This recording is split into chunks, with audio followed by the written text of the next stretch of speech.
right, so Ben, how are you doing? How's everything been? Things are good. Yes, things are really good. Yeah? How are you? I'm good.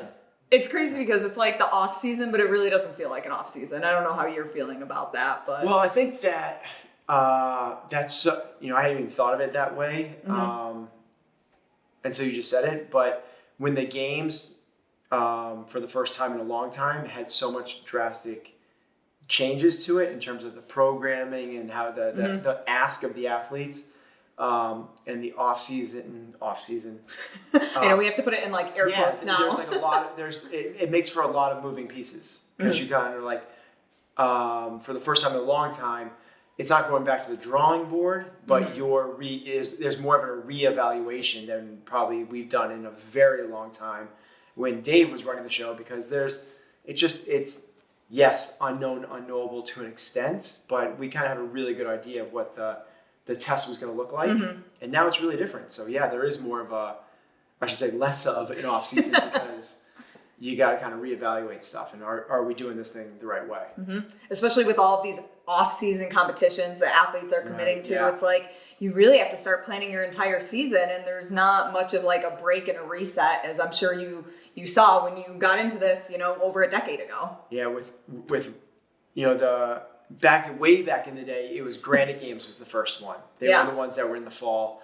And that was like, it wasn't for the elites of the elites, so the games athletes could take a big breath, and really not start their training in earnest until October. But with Rogue now in October, you can't just walk into that competition. You have to be ready for it.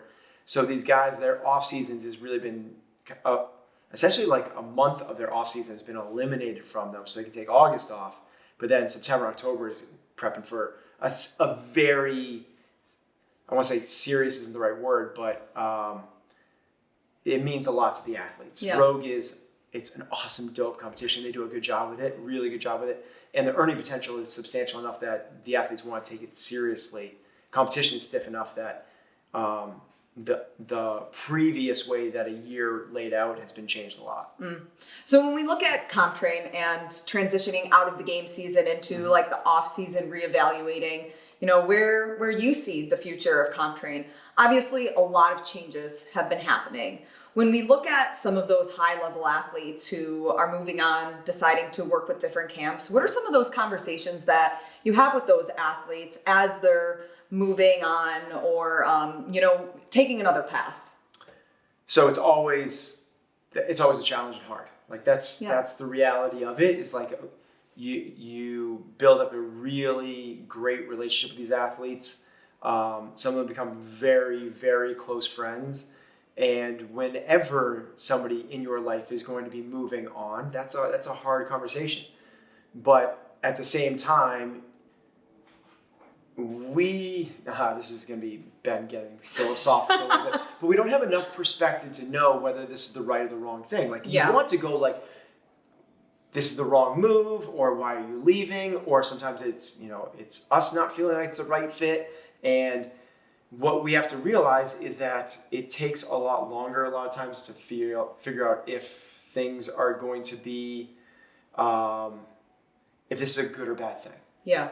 And it's that story of the wise old farmer, that type of thing, where we have to have. It's hard to have the perspective that we have right now, and you want to label these things as good or bad, but they present other opportunities, and we're very excited about some new athletes that are coming on. So that's some of the opportunities that we now have, and it also presents an opportunity for us to reflect on the way we structured things from a very high level. So in the past, I've been from day one, because CompTrain used to be me. Yeah. I was doing this and that. Ben Bergeron, CompTrain, everybody knows. So I only really limited bandwidth. So I only I tried to limit it to 4 athletes, 2 guys, 2 girls. I felt like that was the extent of what I could do. And it was, Cole and Matt for a long time, and Brooke and Kat for a long time. And then as one athlete, way back in the way, it was like Spieler and Boy, those way guys. at the beginning. But I really tried to keep it to that. I thought that was a really cool model to work with. And what we have done, so one of the opportunities that's happened now is it's given us time to reflect and go like, well, is that the model? Do we want to just work with those 4 athletes And the answer is we're pivoting our model to work with more athletes. So we are taking on more developmental athletes. We're taking on more games athletes. We're taking on, so it's not going to be just this a small little group of people that come here, which is another part that we've kind of revamped. Is we used to say, like, if you want to train with us, you have to be here. Sure. So we're working with more remote athletes. So it's given us a chance to kind of revamp. Our staff has grown. We have more capacity to be able to work with athletes at a really high level. And we're super excited about the next kind of evolution. And I don't know if we would have had that evolution if everyone had just stayed status quo, because what's the impetus for change at that point? We want to grow and evolve, and this allows us for one of those opportunities to check and see where the right path is that we should take. And I want to get into like what the next path is, but kind of going back, I mean, I've seen you in person working with some of these athletes at the games, like whether it's right before an event, right after, and just from an outsider looking in, I can see that intimate connection that you have with these athletes. And you said even like the emotion that's behind it when you're working with somebody trying to achieve these crazy goals that they have at the CrossFit Games. How difficult is it, or what's your process when athletes are moving on to a different path and they're looking at it maybe as a business decision, but there are also obviously like emotions attached to that? Well, I think it's like anytime you go through something, the idea whenever you go through any experience in life, this is my take on this, is can we grow from this? Can you learn from this and grow? And that's no different than after they run the CrossFit Games, they do an after action report and go, what went well, what didn't go well, what could we improve on, what are we not doing that we should start doing, what are we doing that we should stop doing? And it's the same process for us internally at the end of every season. But when there's a shakeup of the core group, it just asks, it allows you it incentivizes you to double down on that process, because you really want to dig in even more and ask even bigger questions, like, should we only work with 4 athletes or should we expand that? Should we do more with our remote athletes? Should we shift the programming a certain way? So it just allows you to kind of continue to ask all of these bigger, higher level questions than that you would do normally, which would go like, what did we do well with you last year? What did we do this year?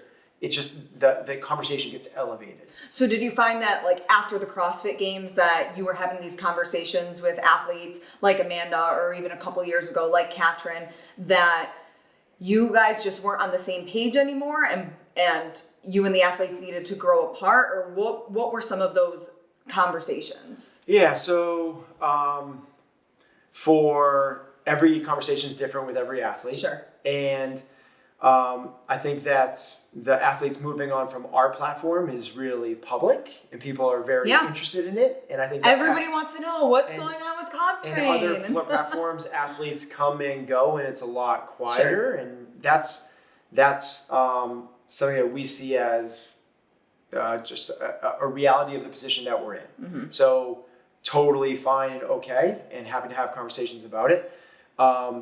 When those conversations happen, the first thing is, I never try to dissuade them from what they're decided.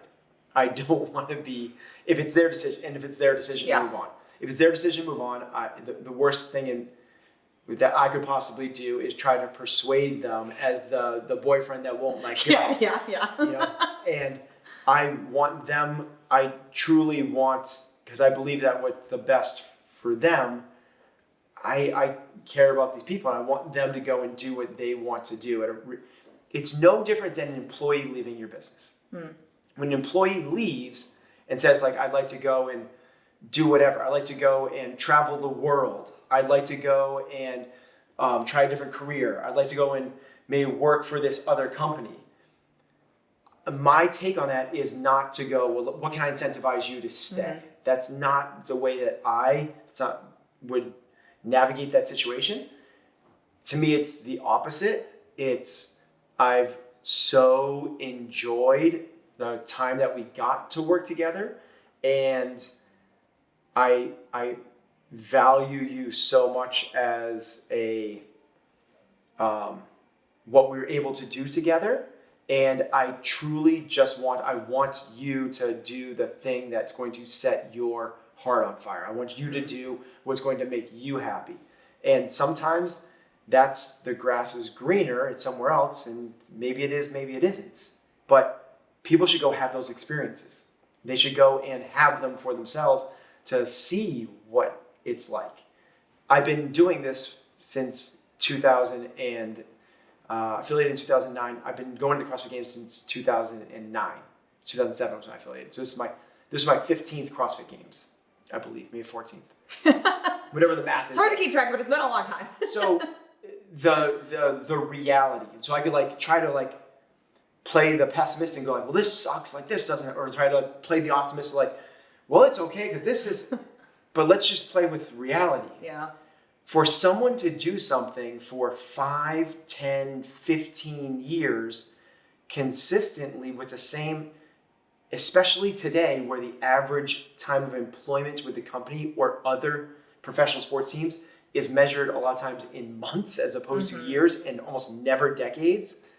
The fact that I get a chance to spend a season 2 or 3 with any of the athletes is such an amazing thing. So the conversations are usually about, thank you for letting me be your coach. Yeah. And let's stay connected. And if I can help you in any way going forward, let's make that happen. And for someone like specifically like Katrin, who was like a member of our family, to me to try to hold her to go from going back to Iceland to, have that time with her family and trying to experience something with a new coach, like go do it. Like go do it. And we'll be okay. And I hope that you will as well. But let's go figure out the next step forwards. There's no spilt milk to cry about. Like it's a part of the process of running an organization, running a team, and having relationships in life. I don't have many of the same friends that I had when I was 7 years old, and maybe a few from when I was 17, a few more from when I was 27, but like you have to realize that there's going to be an evolution in the way that things change. And what I don't want to do is try to grab a hold of something just because I'm unwilling to let go. I want to grow and evolve as a coach. I want them to grow and evolve as athletes, and I want CompTrain to grow and evolve as an organization. And I think the interest from the topic and like being under this limelight right now is because anybody who does CrossFit, pretty much unless you're brand new and have no idea what's happening in this space, knows Ben Bergeron, knows CompTrain. That's and very nice. Well, and you've trained so many high level athletes. So when people see those athletes leave, everybody's wondering, well, what's going on? Like it must be a problem at CompTrain. But I'm curious, like, tell us what is going on inside of CompTrain. Is this like a new model where you used to train just like you said, 4 high-level athletes, but you're looking to expand? I know you guys took on Sydney Mikulishin back in February. What are some of those plans? Yeah, so we have some new athletes coming on, which I'll be excited to talk about, but we're not ready to, because they have other stuff to kind of work through as well. The ink hasn't dried yet, is what you're saying. It has, but they still have things to like to work through and talk to other people as well. So sure, fair. We don't want to break the news for them before things are official. So it'll be exciting to share that with who we will be working with this year. But if there is something that maybe got a little fishy in Denmark, I'm probably combining 2 sayings there, but like it would be the fact that like I wanted to share what we were doing at CompTrain with as many people as possible. And CompTrain, the heart of what we do is trying to make CrossFit competitors more competitive in the sport. That's what CompTrain started as. That's where its ethos is. That's where we drive all of our energy to. Over the last couple years, there's been an emphasis on trying to expand that, to try to get it in the hands of more people, to try to like get it to people that might be looking for more than just the sport of CrossFit, for people that are trying to get fit, for people that are trying to train for another sport. Let's use this program to try to get you to your peak, because it's a really potent, powerful program that gets people incredibly, incredibly fit. I think if anything, maybe that was some shiny objects of trying to go towards more gen pop, get outside the competitive CrossFit space, get more into the regular CrossFit space, try to go get some athletes in some other sports. And we recognize that. We recognize that that's not what CompTrain is about. CompTrain is about getting people to be the most competitive they can possibly be in the sport of CrossFit. So in the last recent 6 months or so, there's been a massive reemphasis on what we're trying to do. People that follow us will see that like our product, the app. The app used to have multiple tracks about like, do you want to get stronger? Right. Do you want to work in gymnastics? Are you here to run a 5K? Do you want to sweat a lot, lose weight? And that's when we were kind of like, okay, this is exciting because we're pulling in so many different users. Sure.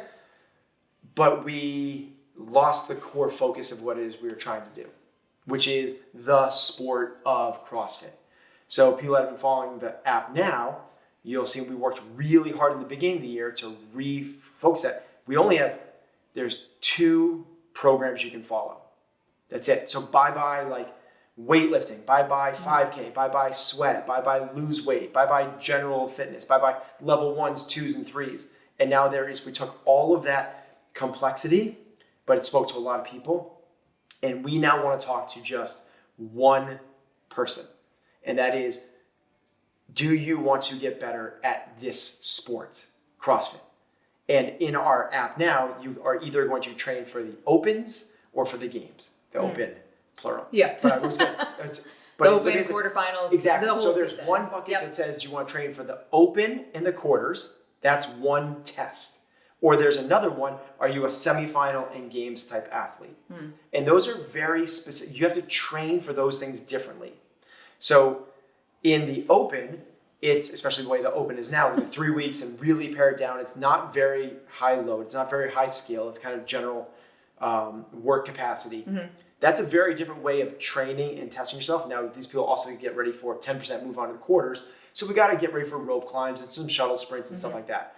But what we don't need to do in the open is get ready for swimming, get ready for biking outside. We don't even need to get ready for echo bikes. We don't need to get ready for C2 bikes. There's only been one monostructural up until last year, which was rowing.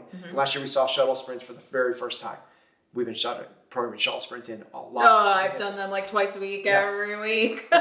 So now there is that program, and then there's the program where you need to train for the higher volume, the multi-day test in person. You have to be able to do legless rope climbs and peg boards and push sleds and play with D-balls. Those 2 things are varied enough that you need to be training and programming for them differently. But we are focusing on the sport, and when we do that, all of a sudden now we can redouble down onto, which we weren't able to do as well when we had all these different platforms. We can now talk about the season. We can talk about things that the jargon that would be people would have no idea what we're talking about otherwise. But this is now we've narrowed the niche down. We only want to talk to the layers of the onion, and the bullseye have gotten so small that we are so narrowly focused on making our athletes better CrossFit competitors. Nothing else.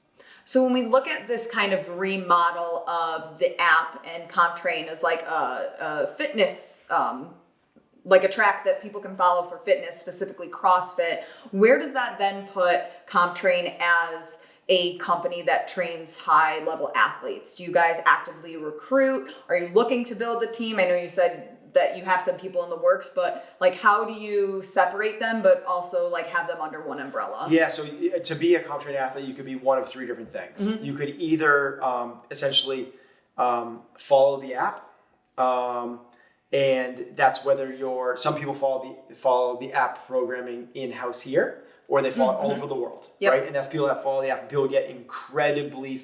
We've had multiple people follow the app, get to the games and compete. Oh, that's awesome. And compete at a super high level at the games. We've had top 20 athletes at the games just by following the app. So that's one avenue there. You could also, if you're a high enough level athlete, do remote programming with us, which is You're still going to follow the same principles, same yearly structure, same everything that the app does. We're just going to tweak it a tiny bit for you specifically, knowing that you need to work on more on handstand push-ups and running, while the app... Wow, you know me so well then. So while the app might have that programmed in, but it's a baseline program that gets results, but we can just turn the dial up a little bit specifically for you. Same principles, same calendar year, same daily workflow. We just might tweak a movement here or there for our remote athletes to get a little bit more specific. And the third one is what everybody knows and recognizes, which is the elite athletes. Before that was only the 4, and we try to get those 4 to be in-house.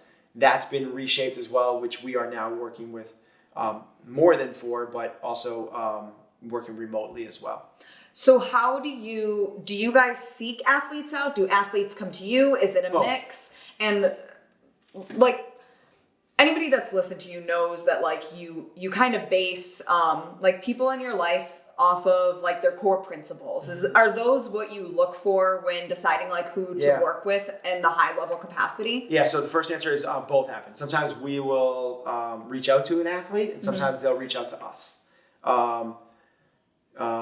And the second part of that is when we're vetting athletes, what do we look for? To your point, their character. I think you said core. Yeah, core values. Their character is a huge aspect of that. And first and foremost is the level of curiosity they bring.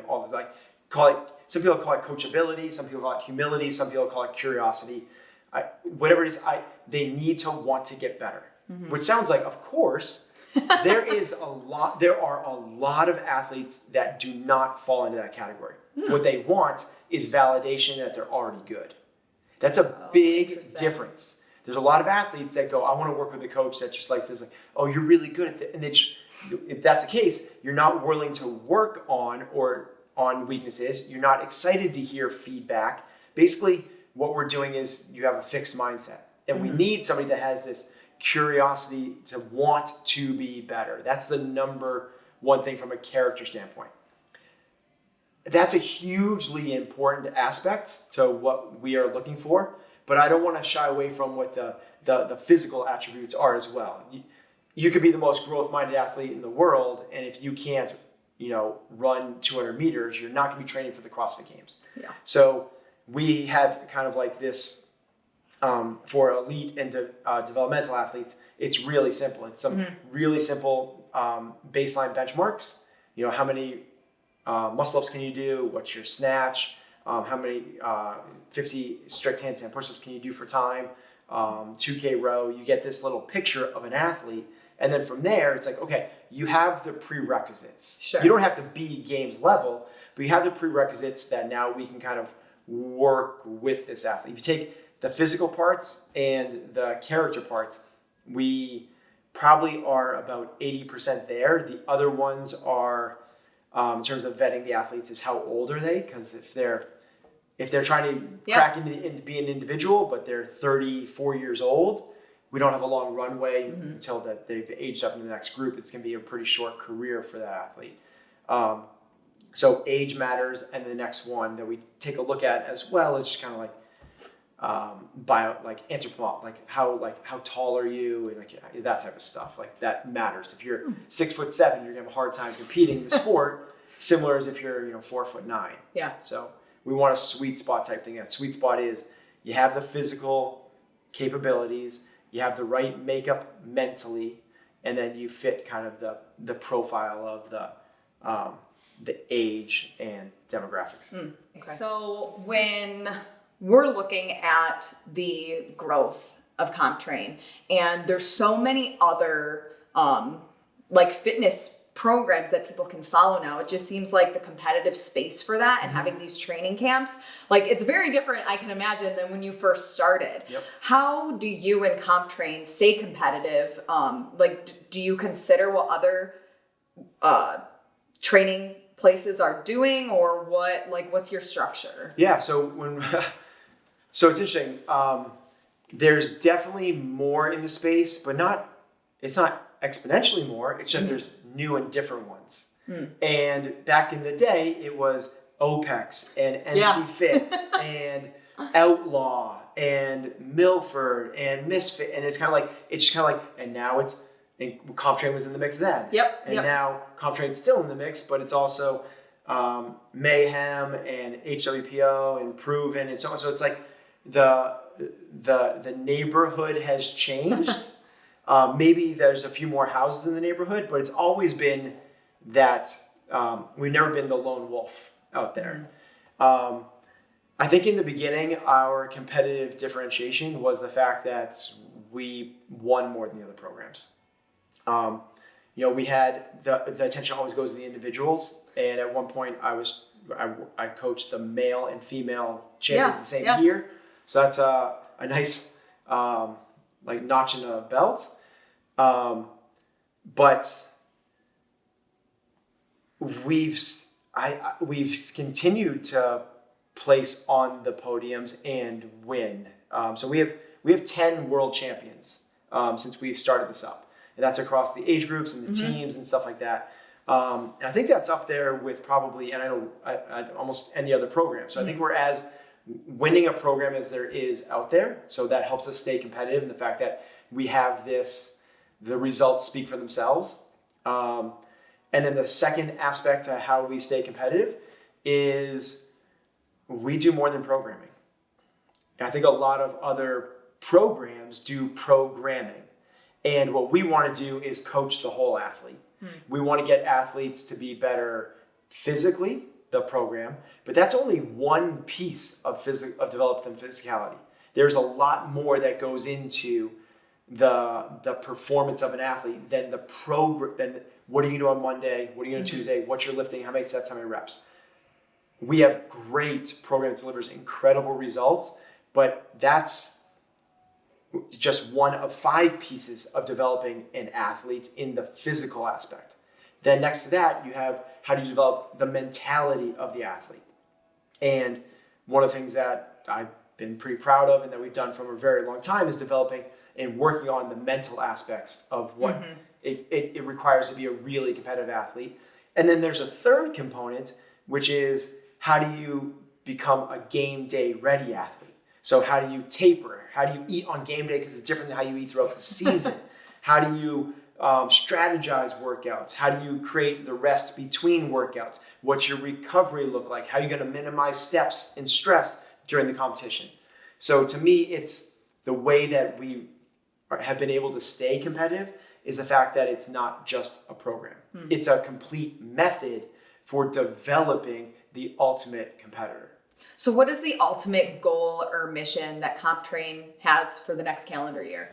Yeah, it's our mission has never really been about getting more people on the platform. It's just continuing to really create an amazing community inside of what we already have. So what we want more than anything else is people waving the CompTrain flag saying like, I'm super proud to be a part of this. We want loyal, enthusiastic, proud members in our community. And that's one of the big focuses we have. We hired somebody on the team now to actually run up our community aspect to make sure that those people are getting as much love and feeling that they're a part of something, that they're not on an island doing this thing in their garage by themselves looking at a phone, that they're a part of something bigger than themselves, which is the CompTrain team. So when can we expect to see the other athletes that are coming on with you guys? Do you have like a timeline of when we can expect that news to be released? Soon. So vague. Okay, any other little like teasers or anything else that you want to talk about with CompTrain? Well, one of the things that we have going on tomorrow is the CompTrain camp. So CompTrain camp is a 3-day camp, which hopefully you're going to be able to come and participate in. Heck yeah, I'm going to throw on some workouts. So CompTrain camp is an amazing thing. We haven't been able to do it for like 3 years because of COVID. Yeah. I think the last one we did was in 2019, I believe, or 2020. Seems like so long ago. Yeah, but yeah. It is this indoctrination into the CompTrain way, the CompTrain method.